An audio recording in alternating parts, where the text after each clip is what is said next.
Hey guys, it's Wavejump here and welcome back to another video. Today we are going to be covering structure blocks. Before we get into it though, I want to say thank you to my patrons on Patreon. My current patron actually is Shatter, so thank you so much for supporting me. If you want to support me, link is in the description down below. Alright, so as I said, we're covering structure blocks today, and I have 294 subscribers now, which is amazing. Thank you so much, everybody. So yeah, we've covered definitely a lot so far, and one thing I was thinking about before recording this episode is why I would put it as a command block tutorial specifically, and I figured I would put it as it because typically my command block tutorials just cover very technical things, and structure blocks are kind of one of those. So yeah. Now, I would have covered it in this world, but it's easier to cover it in a different world because I don't have a lot of structures that would be easy to replicate here. So we're going to head into a new world I have called structure blocks. And hey, what's going on? Now, what I will say before we start here, this building right here was not made to be pretty, okay? It is probably one of the ugliest buildings you'll see. It was just one meant to have a lot of data to copy for the future. Alright, so if we head in here, I basically, first off, I made this room where if I grab myself a minecart, there's a ton of different data. And the reason that there's so much data here is I want to show you exactly what a structure block will copy. So the main purpose of a structure block is to copy specific data about something. So if I wanted, for example, to test whether or not these redstone lamps were on, that would be, some data. What's in this shulker box, say, for example, is data. So if these are empty, obviously it didn't carry over correctly. What's in this command block, and what's on this sign. So yeah, I made this, again, just a pretty random room. It's pretty simple, just a bunch of random stuff. But I want to see, of course, for example, if this is on, right? If it's obviously off, then we know that it didn't exactly copy over correctly. You also want to make sure these edit frames copy over, and I'll show you there's one thing that we probably should check before we move over using the structure blocks. Alright, so to give yourself a structure block, you do give your name and then structure block. So now, when you type in structure, you'll see void and block, and I'll explain what a structure void is later. No need to worry about it right now, though. And by the way, what I should mention is that you can actually transfer structure files over to other computers, and I'll kind of show you what I mean later. Alright, so in order to save a structure, say for example I wanted to save this, 2x2 cube of, I don't even know what this is, of stained clay, hardened clay, whatever it's called by this point. I can take a structure block here. The first thing I could do is I could just go save, put a structure name, and then using the relative position, basically select the coordinates of this, this structure. But that's a bit difficult to do. And by the way, this first data, so you'll notice there are multiple modes. The data mode you can't use. There's nothing that will help you there. As far as I understand, that's just for developers when generating structures. Okay, so what you're going to want to use, you're going to want to use corner mode. So our structure name here is just going to be named blob with a capital B. And yeah, again, we're going to put another corner here and name it blob. But of course, that's all it does. So far, it's done nothing. So how do we get this to select the structure? Well, you're going to save it to save mode, and when I press done, nothing's happening. So I'm going to press detect, and it's now successfully detected what is within Bob. I know that sounds weird, but anyways, or blob, not Bob, I'm tired. Anyways, so yeah, you'll notice it says save blob, and we have this area highlighted. So now I have all this information here. Can I as structure information? I could show invisible blocks, and I'll, again, explain that later. It has to do with structure voids. Include entities, again, I'll also go over that later, but all I have to do then is press save, and you'll notice it says structure saved as blob. Now, within your own world, you could then recreate that. So you notice we started at this left corner here, so if I go to the bottom, a left corner here, load, and I name it blob, and press load, you'll notice it says the position was prepared, and so it already prepared, right, exactly the same area, the same size. In terms of how to load it in, I believe here, 1 minute, let me just, yeah, so these are actually the different locations if you want it to be area around it or whatever. Pretty simple. I'm gonna keep it at 0, and you press load. There we go. This time it worked. I think it's because you have to press it twice. But yeah, you'll notice it loaded the exact same structure. Now it's interesting, obviously this isn't the exact same structure, so updating this isn't going to update that. But what I could do is say put birchwood planks here, and I'm actually going to set the time back to day. I'm going to go save again, and then I can just go back here again and go load, and you'll notice it updated the structure. So structure blocks are really good for copying things, and it's a good alternative to world edit or MC edit or whatever you typically use to copy structures, because it's in vanilla Minecraft and you never have to exit the game.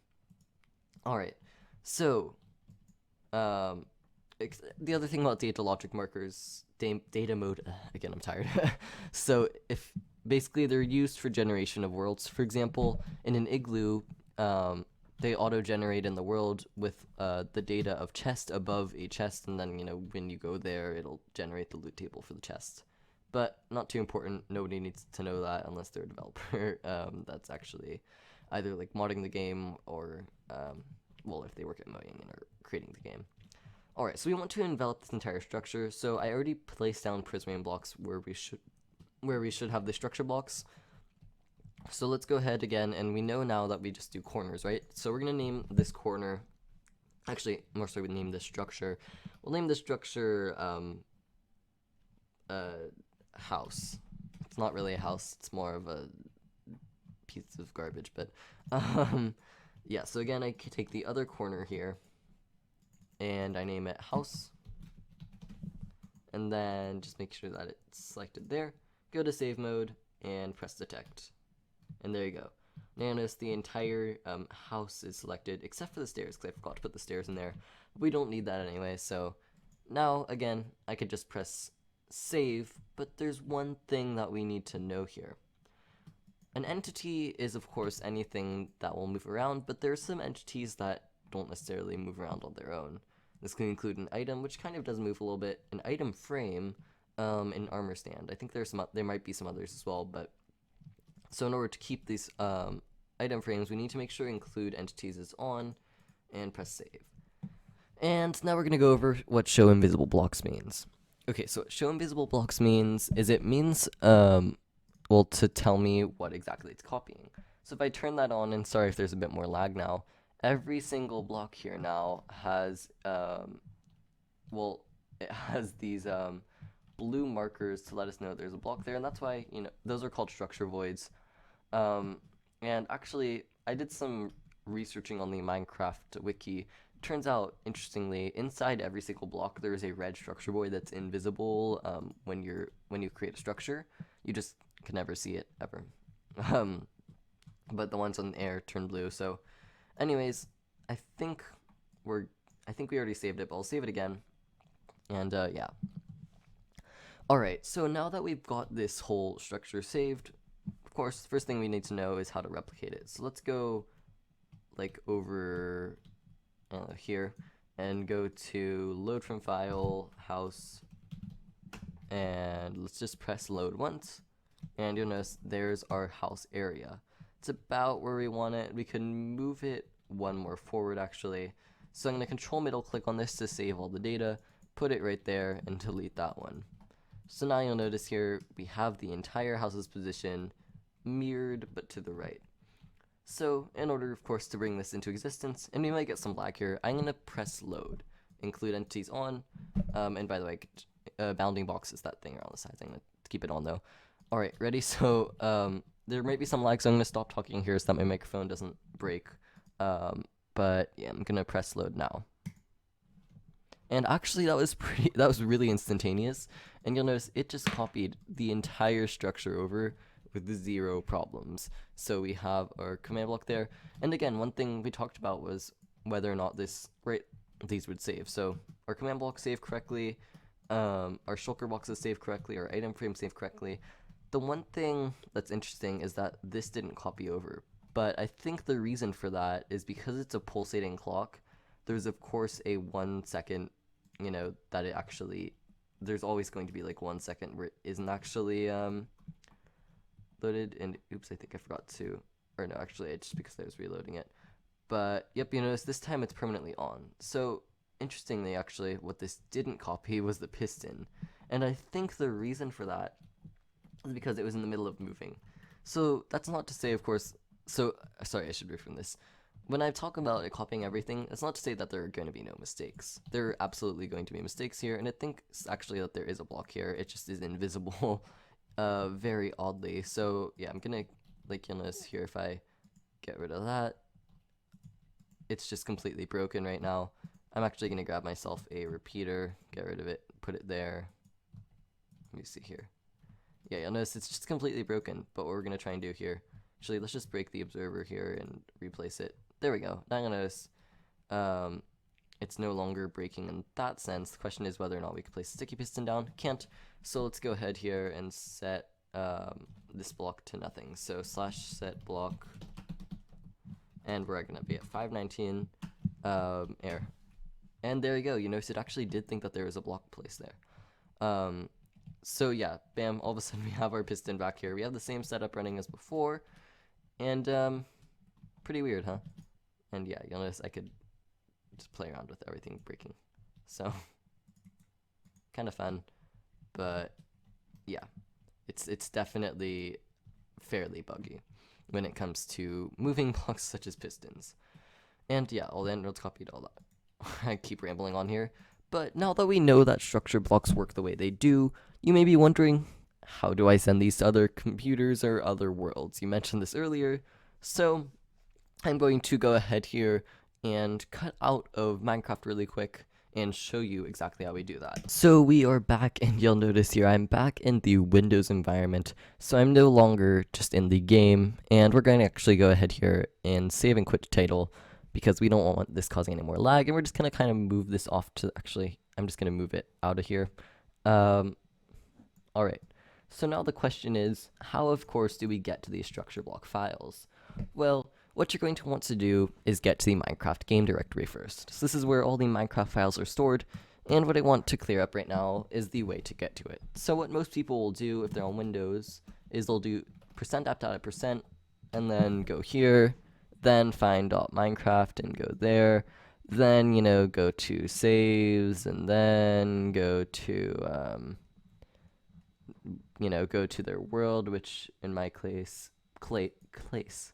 and I'm going to actually sort by date modified here. Then they're going to find their world, so structure blocks, and then get to their structures. But there's a different way to do it that I personally find to be a lot better. So what you could do actually is you could click on the Minecraft logo.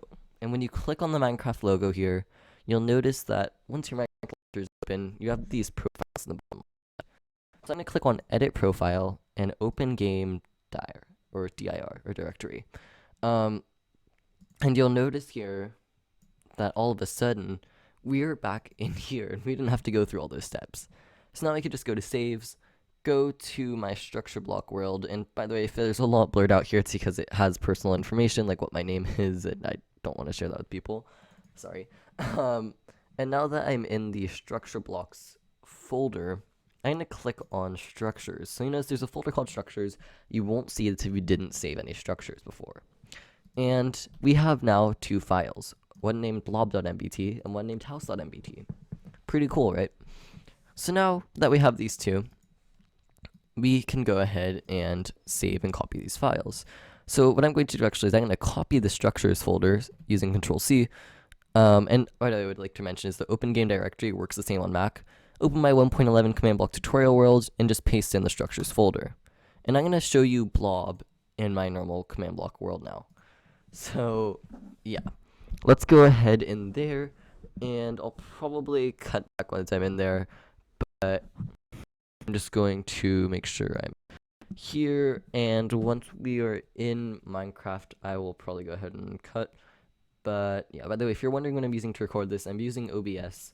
I don't usually use OBS because it's laggy, but when it comes to recording my full desktop, it's just easier for me to do, and yeah, because currently I'm at 20 per second, as I could get 30 to 60 with what I usually record with. Now I'm at 5. All right.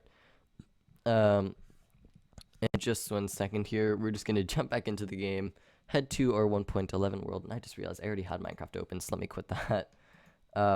And then go ahead here and check it out. Actually, closing the other Minecraft helped. All right, let's jump in there. Okay, so now that we're back here, let's go to single player and go ahead into our world that says 1.11 command block tutorial. Because we haven't used structure blocks in here before, but now I could show you something. So if I give myself a structure block, just like so, we're going to head over to our other world here, and we're going to head back over this way. Oops, let's not fly off the edge though.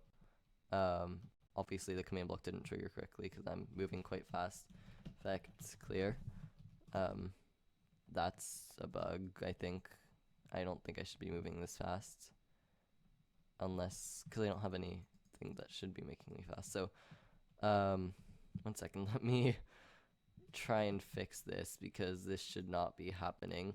If not, we just found a new Minecraft bug, so yeah, now it shows I have the effect. Either way, it should wear off after like 5 seconds, so if it doesn't wear off, then, well, we're going to have some investigating to do. Let me actually just reopen the world by this point, because I don't have time for this. Okay, that fixed it. So, moving on here again, we're going to give ourselves a structure block. Structure underscore block, and we're going to go ahead and go to load and type in blob and press load. There you go. You notice you see that little same area, not blob because that's not what it's named. Again, I just press load and we got our same thing from earlier, including our birch. It's pretty nice, huh?